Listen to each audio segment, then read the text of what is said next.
All right, everyone, here we are with another video with Invest for Tomorrow, and we're going to talk about stimulus, the S&P 500 index, and stocks overall. So there's been some hiccups here and there, and it's been a tug of war trying to get things kind of done. But this is what we know so far here, and it shows here based off the headlines here, it shows that stimulus update, Congress finalizes agreement on the 1 trillion COVID-19 relief bill, live Senate floor. So like they've been talking here. I guess they're gonna switch this up. I think some news have to, go ahead and be shown. I'm gonna mute that just in case any of these people are talking over me right now. But they are basically saying that top Capitol Hill negotiators sealed a deal. That's what it says here. This is what we know so far. Sealed the deal Sunday on almost $1 trillion for COVID-19 economic relief package, finally delivering a long overdue help to businesses and individuals and providing money to deliver vaccines to a nation eager for them, right? To a nation that's eager for them. So basically, it's a stimulus that's going to help businesses, individuals, and further provide, more funds for PPP and also unemployment and so forth. So this is what they're saying here so far. The agreement announced by Senate leaders would establish a temporary $300 per week supplemental jobless benefits and $600, this is I think one of the most interesting ones, and we're going to talk about that in just a moment, direct stimulus payments to most Americans. And I like how they said most Americans, because we're going to break that down in just a moment, along with new round of subsidies for hard hit businesses and money for schools, healthcare providers, and renters facing eviction. So here's some of the breakdown. This is kind of a little too broad. There's much more in depth to it, but just kind of an overview. And back to when it says most Americans, we're going to go over that in just a moment. You can kind of see it down here somewhere in the article. And this is pretty interesting because it was supposed to be 1,200 as the talks were. It was going to repeat itself, and it was supposed to be a little bit, better than that. And even President Trump, not to go political about anything or anything like that here, because that's not what we do here in this channel, but we do like to mention things based off of the truth and the facts. He's writing tweets since yesterday, he wants more stimulus, right? The president is stating more stimulus, and they're basically ignoring that right now. I don't know if they're going to consider that and they can talk that over, or whatever is about to happen based off of this relief bill. It is what it is. This is as far as we know so far. It says here negotiators sealed the deal Sunday, which today's Sunday. They needed to seal this deal before midnight. And they're saying 600. There's no 1,200. There's no 2,000. And we're at 600 now. It's a lot less than what people were expecting. But it is some type of stimulus that's going to get in the arms and hands of people right at their reach. So let's look at what's included in the bill. So $284 billion for small business loan program, which is the PPP. Then we have the $25 billion in rental assistance, which is what we're talking about here, renters facing eviction. And then we have $600 direct payments per adult and child. So if somebody has a family of 5, that can account up to $3,000 and so forth. So it's $600 per adult and child. It's not like the adult gets some and the child gets some. It's a flat $600. And then $300 enhanced unemployment benefits. So before it used to be $600, now it's $300. So that got cut. Everything basically got cut in half. Think about it. It's a 1 trillion COVID-19 economic relief package, and the last one that happened earlier in the year was a 2 point something trillion. It got cut in half here. It got cut in half here for sure.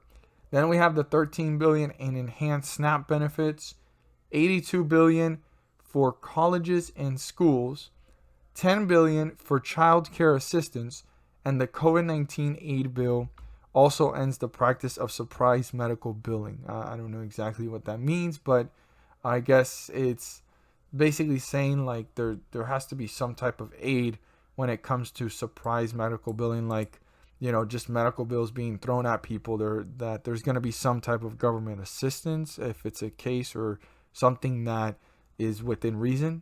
I'm assuming. I'm not sure. I don't want to talk about something I don't know. If anybody wants to kind of clarify that down below, you're more than welcome to. But I want to talk about the stimulus a little bit, go over it, and then we're going to jump into the S&P 500 index because we're here to talk about stocks and what this means for the stock market. So the House was expected to vote on legislation Monday, said the spokeswoman for the House Majority Leader, and the House would pass a one-day stopgap spending bill to avert a government shutdown at midnight Sunday. The Senate was likely to vote on Monday too. Lawmakers were eager to leave Washington and close out a tumultuous, I guess, a rough year, if you want to go ahead and call it that, or a difficult year. But anyways, it was already sent by Mitch McConnell, right? Senate Majority Leader Mitch McConnell. He said there will be another major rescue package for the American people, and that's what we're talking about here, and that's what we're seeing. So negotiations seem to have basically come to an agreement already between both parties and, the House and the representatives and so forth. And this is what I wanted to talk about as well. The direct $600 stimulus payment to most people will be half the March payment, subject to the same income limits in which an individual's payment begins to phase out after $75,000 for the last year's taxes. So that's what's going on here. And now it's $300 instead of $600. This is now $600 instead of $1,200. We're going to have to see. This is up to what we know so far. This is what it's looking like. These are the things that are about to get passed. And this was updated 15 minutes ago. And it says that negotiators sealed the deal. So if anybody has any more information on that, you're more than welcome to state if it was a deal that was only sealed in the House and not in the Senate yet, or that this means that the House and the Senate have sealed the deal. These news are all over the place. I mean, you look at different articles and stuff, but this one seemed to make the most sense. I like how they broke this down and so forth. So let's look at the S&P 500 index. So the S&P 500 index has been working its way up over time, and the last time stimulus happened, the stock started to run and we started to see newer highs overall in the market. We've been waiting for a stimulus. I believe that the S&P 500 index is going to continue to run. And as you can see here on these scheduled dates, these are the dates of the pumps, which I talk about in my videos, and I circled them. I'm going to put the link down below, and also it's going to pop up at the end of this video. Once this video comes to an end, towards the end of the video, you'll be able to click on it, or you can click on it in the description down below. But it's been working its way up. With stimulus actually getting passed, I could see this start of the week, if the deal has been sealed as that article is stating, there could start to be a pretty massive run in the S&P 500 index, even like ending the year and starting the year. It's going to be very interesting. And there's always going to be that little bit of hope to hold up the market. And, the Federal Reserve, Jerome Powell, he was saying that, the year has been a pretty wild one, but things have, managed to work themselves out. And what are we looking for looking forward? That if a stimulus doesn't get passed, we could see some turbulence in the market. He wasn't saying that there would be a crash, but things were going to be a little bit tough the first quarter leading into the second quarter. So like anywhere between the first 3 months to 6 months of the year, that the market could start to see a little bit of a slip. I'm not saying that it was going to crash like it did in March, and that's not what he was saying either, but there could have been some slippage like we see here. There was a drop from almost up here at 3,500 down to 3,200. That's a pretty big drop for the S&P 500 index. So something like that could be on its way, but overall, with this stimulus now being passed and giving more excitement to investors, I think it will attract more investors, bring more investors to take a look at stocks and feel more comfortable investing in stocks since there's a stimulus. And hopefully the stimulus is going to stimulate the economy. That's the whole point of the stimulus, right? Businesses, homeowners, individuals, citizens, and so forth, everyone in America overall. So it's going to be very interesting to see how the market's going to continue. These scheduled pump dates, they just released about 2 weeks ago that they were going to start here on the 15th, and we were going to have stimulus, right, of these pump dates all the way until January 14th. I'm not saying that we're going to be in a complete bull run. There's still going to be volatility, but I think leading towards the end of these scheduled dates, there's going to be new highs touched at some point, and things can continue to run. If this finally gets sealed and dealed and stimulus is confirmed and there's no wishy-washy and back and forth, I think that's great news. I wanted to share that information because I was looking over it and what that could mean for the S&P 500 index. I mean, with these pump dates plus stimulus and excitement, starting the year with COVID vaccines rolling out and so forth, I could see the S&P 500 index having a slight run or continuing this upward direction. Now, I do want every single investor to be keeping in mind the fact that Jerome Powell did state that there could be some hardships somewhere in the first quarter or leading into the second quarter about the stock market overall and so forth and the economy overall. And that actually instills fear and uncertainty. Right now, there's still some uncertainty. Once we get everything clarified, there could be a lot of hope, speculation, and excitement that's going to attract a lot of investors, and we could see the S&P overall, and not just the S&P but the market overall, start to rise. This next week is going to be very interesting. Tesla is going to get added to the S&P 500 index soon, and it's going to do a lot of different things. It's going to have a big effect overall on the market.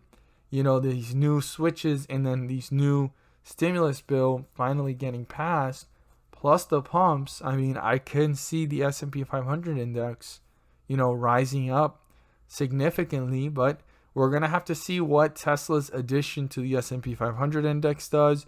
We're going to have to see if this bill does get passed and it's confirmed and not just written down in an article. And also, we need to continue to watch these pump dates. Now, the cool thing about the pump dates is if the market's going up or going down, it's always going up by several points. Even when it's going down, it goes up several points. When it goes back up, it goes up several points. Pretty interesting stuff to watch it. I've been watching it and monitoring it. I do these stock videos weekly, but so far, it looks like the stimulus we're one step closer, or finally a deal has been sealed, and we're going to see how that reflects in the market this next week. The excitement of Tesla getting added to the S&P 500 index. We need to see how Tesla's individual stock price starts to reflect that, if people are going to stay or they were just trying to ride the run. And we need to see also how these pump dates continue to affect the market as things play out. So I want every single investor to be aware that there could be a bull run for the next coming weeks. But the first half of next year, we need to watch this closely, because these stimulus packages are not as big as the previous one, and it's not going to be for as long. Like last time, it was $600 per week for 16 weeks. This time it's $300 per week, for the unemployment benefits, but for 10 weeks. So things are kind of shaved off that when you think about it, it's only going to last for about 3 months. And after those 3 months, we need to see where the economy as a whole is, how these vaccines are rolling out, how the cases are doing, and how everything is doing overall. So that's something we need to pay very close attention to. But if stimulus gets passed and these pump dates continue to happen, and right now we know they're going to happen till January 14th, and the addition of Tesla doesn't just become very volatile, it continues to hold its run up instead of just like completely falling, because if it does that, that's going to affect and reflect in the S&P 500 index. So we need to watch and see what's going to happen. But like I said, this next week is going to be very interesting. If anybody has any more information than I do, please comment down below to share with other investors. And thank you guys so much for watching. For those of you that are first-time viewers and first-time coming across this channel and are interested in knowing the pump dates or watching chart analysis daily and different news about stocks, please do so and subscribe. Don't forget to click on the bell to turn on all notifications and not miss a single video that I post. Share this with your friends and community, and don't forget to hit the like button to let me know you watched this video. Thank you guys so much for watching, and let's make some money.